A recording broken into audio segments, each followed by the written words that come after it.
My name is Ras Osagyefo, and right now we just had a vibe about November 2nd, coronation of His Imperial Majesty, a 9th annual salute to reggae by CPR, Coalition to Preserve Reggae. CPR is a different organization. CPR is about preserving, the landmark, preserving the legacy, preserving what was there, and also building on that, A couple of years ago I had the opportunity to visit Bob Marley resting place, and while I was there, this is what I said to Bob. I said, Bob, you leave us a great legacy, but run the way, in the way that it could be run. And after I leave off of there, a poem come to me. So the spirit of Bob is here, the spirit of all the great.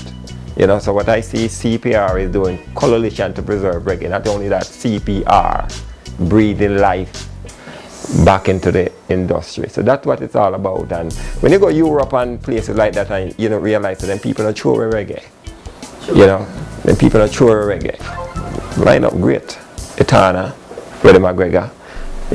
I had the opportunity of working with Freddie in Philadelphia a couple of years ago.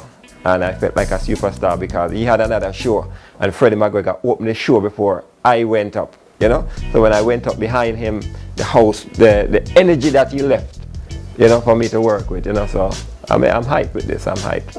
One of the things in the poetry world, I'm saying poets, get no honor until after them dead.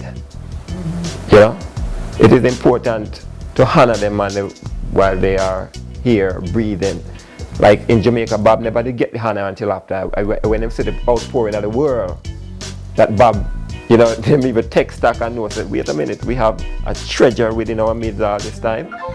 I am going to be doing a piece, some poetry to salute, paying salute to His Imperial Majesty, because that will be the date of his coronation. Yes, I'm sitting here looking at the world from a different angle that goes around in cycle.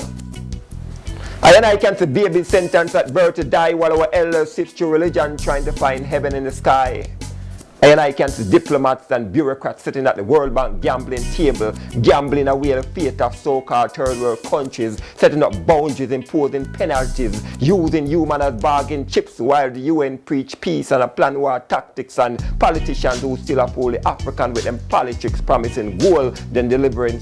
And the sad part is that every time they fall for the same racket, yet them call me Osagyefo a lunatic, because I tell them to look at the world from a different angle as it goes around in cycle.